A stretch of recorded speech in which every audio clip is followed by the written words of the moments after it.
नमस्कार, live India हर पल में आपका स्वागत है। मैं हूं आपके साथ काजल मेहता। 4 चरणों के बाद 5वें चरण का मतदान झारखंड राज्य में संपन्न हो गया। बता दें कि 5वें चरण में झारखंड राज्य के कोडरमा, छतरा और हजारीबाग लोकसभा सीटों पे मतदान होना था।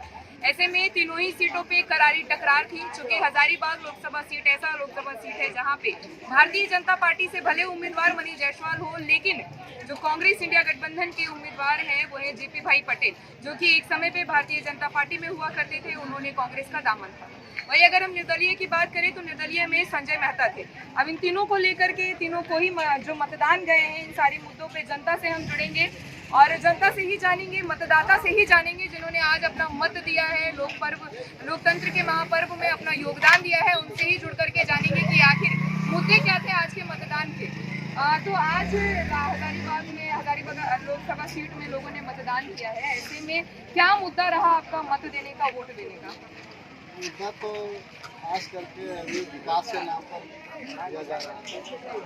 यहाँ पे लोग बीमारी का मार ज़्यादा झेल रहे हैं, उसको भी ध्यान में रख करके वोट किया गया है। कोई अपना जो मतलब दल बदल जिसे कहा जाता है, दल बदल के अनुसार भी देख करके वोट किया जा रहा है। मेन मुद्दा यहाँ पर बेरोजगारी है, विकास है। हमारे साथ जो इस वक्त दिख रहे हैं तस्वीरों में, ये है हमारे साथ युवा, और युवाओं को रोजगार की जो परेशानी है युवाओं से बेहतर कोई नहीं समझ सकता है। आपने आज वोट दिया? जी हाँ, दिया। क्या मुद्दा लेकर के दिया? क्या मुद्दा था आपका? युवा को रोजगार मिले, 1932 का क्या लागू हो, नियोजन नीति भी लागू हो। झारखंड बहुत बेरोजगारी बढ़ रहा है, ये सब मुद्दा लेकर के। क्या लगता है इन सारे मुद्दों को, ये सवाल इस वक्त करना तो आचार संहिता का उल्लंघन होगा कि आपने किसे वोट दिया, लेकिन ये है कि आपके हिसाब से क्या लगता है आपके लिए बेहतर कौन है? मेरे लिए बेहतर अभी हम बता नहीं सकते हैं, लेकिन अब जो सीखेगा उसको ये ध्यान में रखना चाहिए कि आगे क्या लगता है, बस ये सवाल है, लगता क्या है आगे आएगा कौन? आएगा तो आने का चांस तो अभी ज़्यादा है मोदी का नाम लहर अभी ज़्यादा चल रहा है जी। अच्छा, ऐसे में बहुत सारे लोगों का कहना है कि मोदी लहर में मोदी जी ने ऐसा किया क्या है?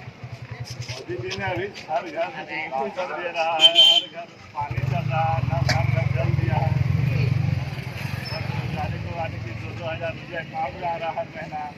यही सब तो देख करके अब जो मोदी को ही ज़्यादा दे रहे हैं। तो कांग्रेस ने तो 72 सालों तक भारत देश को संजो के रखा, क्या कहेंगे? वो भी कहीं कहीं काम कर रहे थे, मगर काम देखिए जीएसटी नहीं था। 14 बार जीएसटी आया और अरबों खरबों रुपये जीएसटी जा रहा था।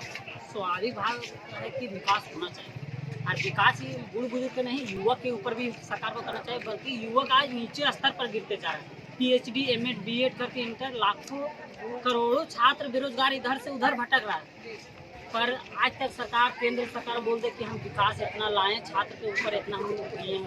अभी नहीं कर सकते। आप कौन सी सरकार के बारे में बोल रहे हैं? सरकार, हम लोग दोनों सरकार को हम विरोध करते हैं। आज तक दोनों सरकार ने कभी नहीं कहा है कि इतना हम बहाली लाएंगे।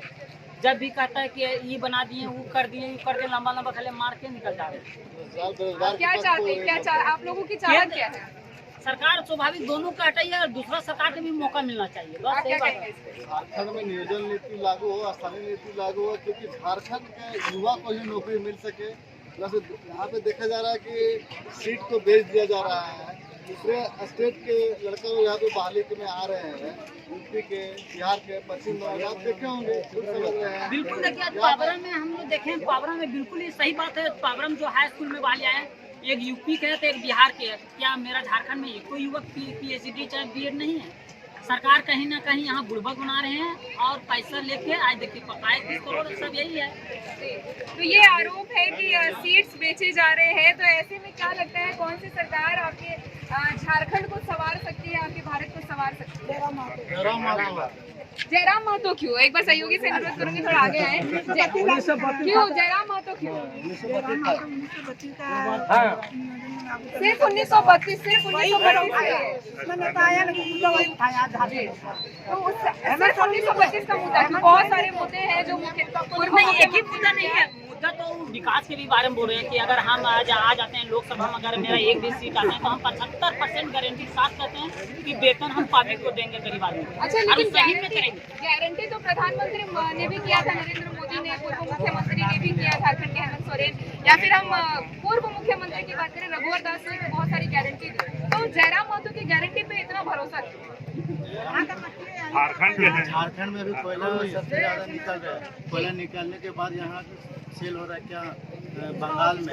यहाँ के इतना खनन होने के बावजूद भी यहाँ का बेरोजगार युवा लोग इधर उधर मुंबई, दिल्ली, पटना जाके खट रहा है। तो इसका कौन मतलब उम्मीद है कि जयराम महतो जो है हाँ, एक बार केंद्र में मोदी तो इस बार यहाँ जयराम महतो चलेगा। जिस तरीके से पूरे जिस तरीके से लगभग यहाँ पे एक और चर्चा है। हाँ, क्या कह रहे थे? जयराम महतो चलेंगे? जी चलेंगे, पक्का चलेंगे। तो जिस तरीके से हमने कई लोकसभा क्षेत्रों में जायजा लिया, जनता से बात की, मतदाताओं से बातचीत की, हर जगह मोदी लहर में कहीं ना कहीं भाजपा प्रत्याशियों को जिताने की बात चल रही थी। लेकिन ये पबरा गांव है, हजारीबाग जिले का हजारीबाग लोकसभा सीट का ये पबरा गांव है, जहां की जनता का कहना है कि इस बार अगर केंद्र में मोदी है तो फिर हमें हजारीबाग लोकसभा सीट पे चाहिए, माफ कीजिएगा, गिरिडीह से हमें चाहिए जयराम महतो और JBKSS। बता दें आपको कि JBKSS उनकी पार्टी का नाम है, जयराम महतो का। तो अब ये देखने वाली बात होगी कि केंद्र में मोदी का आना और यहाँ पे JBKSS का आना कितना मुश्किल और कितना आसान होता है। तब तक के लिए दीजिए इजाजत, फिर होगी आप लोगों से मुलाकात। नमस्कार।